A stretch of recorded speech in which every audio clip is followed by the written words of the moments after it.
ይህ አዋዜ ሰበር ነው። ፕሬዚደንት ዶናልድ ትራምፕ አዲሱን ተለዋጭ የኢራን የሰላም ዕቅድ አላረካኝም ብለው ካልተቀበሉ በኋላ ከአሜሪካ ጋር ዳግም ጦርነት የመግባት ዕድል አለ ሲሉም አንድ ኢራናዊ ከፍተኛ ባለሥልጣን አስታወቁም። ትራምፕ በአዲሱ ዕቅድ አንጀታቸው መበጠሱን ከገለጹ በኋላ ትናንት እንደውም እኮ ስምምነት ባይደረስ ይሻለናል ብለዋል። ዩኤስ may be better off if no deal is reached እሳቸው እንዳሉት የኢራን ወታደራዊ ጽሕፈት ቤቶች ቃል አቀባይ ብርጋዴር ጄኔራል ሙሐመድ ጃፋር አሳድ ናቸው ተናጋሪው። አሜሪካ አሉ ጄኔራሉ፣ አሜሪካ ለማናቸውምና ለየትኛውም ቃሏም ሆነ ስምምነት ቁርጠኛ ተገዥነት የሌላት መሆኑን ማስረጃዎች አሳይተዋል ብለዋል። የአገሪቱ ዜና አገልግሎቶች እንደዘገቡት ሲቀጥሉም ጠላት በሕልሙም ሆነ በቁሙ ሊያስበው የማይችል ወይም ከሱ ምናብ ውጭ የሆነ አስገራሚና አስደንጋጭ እርምጃዎች ታቅደውለታል ሲሉ የዋሽንግተንና የኢየሩሳሌምን ሆድ የሚያሸብር ዛቻ ሰንዝረዋል። የኢራን ምንጮች ሁሉም ማለት ይቻላል በሆርሙዝ ሰርጥ ጉዳይ ሀገራቸው ከቶም ፍንክች እንደማትል እያንጸባረቁ ነው።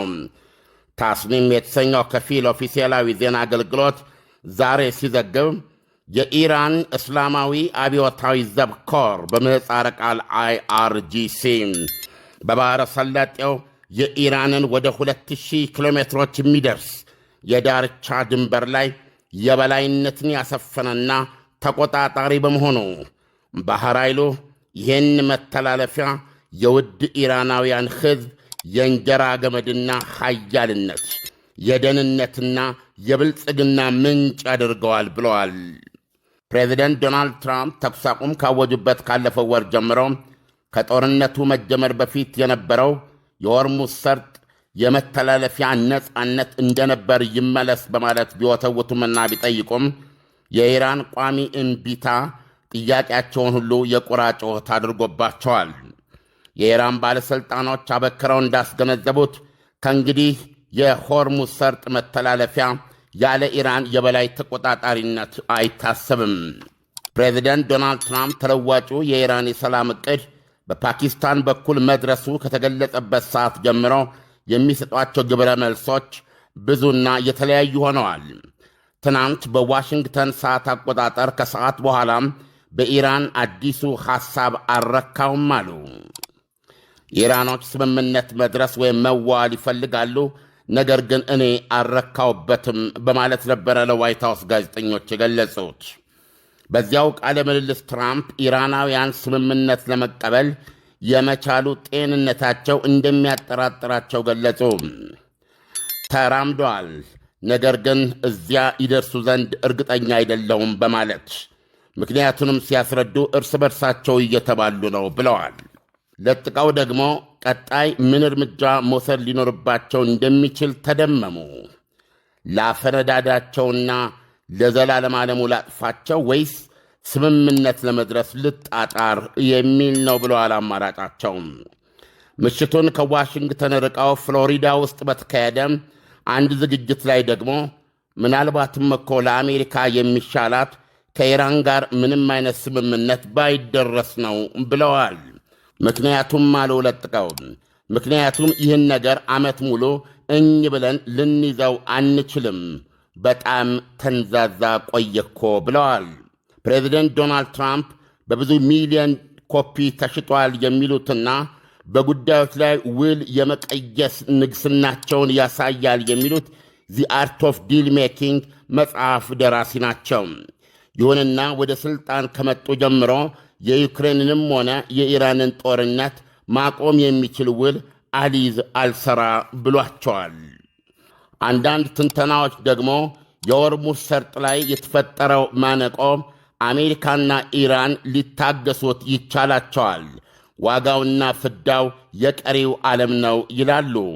ይህ ግጭት በአፈሙዝ ወይም በአፈ ከንፈር መፍትሔ ጠፍቶለት በተንዛዛ ቁጥር ኢራን ጂኦግራፊ የሰጣትን ሆርሙዝ ሰርጥ የሚባል ኒውክሌር ቦምብና የእሱ ቀጥተኛ ውጤት የሆነውን አዲስ ክልላዊ ሥርዓት ራዕይን ዓለም ተቀባይነት እየሰጠልኝ ነው ብላ ታምናለች ይላሉ። ሐሙስ ዕለት አይታዬ አይሰሜ ሦስተኛው መንፈሳዊ መሪ አያቶላ ሞጅታባ ካሜኒ ለሕዝባቸው ባስተላለፉት የጽሑፍ መልእክታቸው በሀገሪቱ ሚዲያ የተነበበ በአሜሪካ ላይ ድል ተቀዳጅተናል ሲሉ ገልጸው የኢራንን የሰርጡ አሳዳሪነት አውጀዋል። ትራምፕ የኢራንን ወደቦች አቅበው የባሕር ኃይል ዕቀባቸው ላይ በመመካት የሚያጣድፈኝ ነገር የለም ብለዋል። ኤክስፐርቶች እንደሚሉት ደግሞ የትራምፕ ከበባና ዕቀባ በማዕቀብ የደደረውን የኢራን ጫንቃ እስኪሰብረው ሳምንታት ይፈጅበታል ይላሉ። እነሱ እንዲህ ሲባባሉ ሳምንታቶችን በመካከላቸው በል ሲያሳልፉ እየናረ የመጣው ዓለም አቀፋዊ ዋጋ የዓለም ሸማቹን ማኅበረሰብ ኪስና መሐረብ እየጨመቀው ነው። ግጭቱ በዚሁ ያለ ውጤት ከገነተረ ደግሞ የዓለም ሸማቾችን ለከፉ ክውታዎች የሚዳርግ ቀውስ ይሆናል ሲሉ ያስጠነቅቃሉ። ኢሳያስ እዚህ ላይ ያለ ነው። እንግዲህ ዓለም መቼስ የአሜሪካና የኢራን ጉዳይ በየዕለቱ አዳዲስ ነገር እየወለደ ነው የሚመጣው። ዶናልድ ትራምፕ ስምምነት ባናደርግ ይሻላል ሲሉ ምን ለማለት ነው? ስለ እውነት እዚህ ላይ ለእኔም ግልጽ አይደለም። ምናልባት ሁኔታው በዚሁ ቢቀጥል ማለታቸው ነው የሚመስለኝ። አሁን ያለውን ሁኔታ የሚቀይር ስምምነት ሳናደርግ ሳያስጨንቀን ሁኔታው በዚሁ እንዲቀጥል ብንቶ ለእኛ ይሻለናል ሲሉ ኢራኖች ላይ ወደ ወደቦቻቸው የሚገባ የሚወጣ እንዳይኖር፣ እንደዚሁም ደግሞ ሆርሙዝ ሰርጥንን በተመለከተ ሁለቱም ናቸው አሁን ሆርሙዝ ሰርጥን እየዘጉ ያሉት፣ ኢራንን በፊኗ በራሷ በኩል አሜሪካም እና አሜሪካ የምትዘጋው ማንኛውም መርከብ ለኢራኖች የጠየቁትን ገንዘብ ሰጥቶ የሚሄድ መርከብ ካለ ትይዛለች።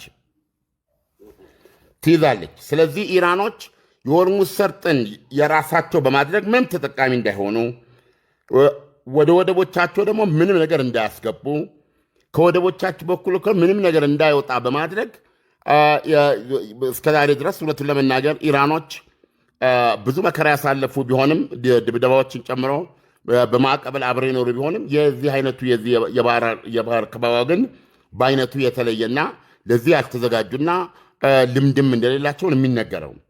ስለዚህ እሳቸው ለአሜሪካ ያለ ስምምነት ዝም ብለን ብንተወ ሲሉ አንደኛ ሆርሙዝ ሰርጥን እንደዛ በማድረጓ 78 ሳንቲም እንዳታገኝ፣ እንደገና ደግሞ ኢኮኖሚዋን ማፈን እና ይሄ አዘንደው ዘዴ የምንፈልገውን ውጤት ይሰጠናል ነው የእሳቸው አባባል።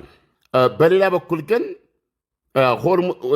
ቀሪው ዓለም ግን በሆርሙዝ ሰርጥ በኩል የሚያልፍ ነገር አያገኝም ማለት ነው።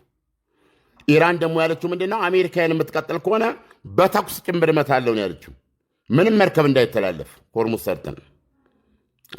ስለዚህ ሆርሙዝ ሰርጥን ዘግተው ነው የሚቆዩት ማለት ነው።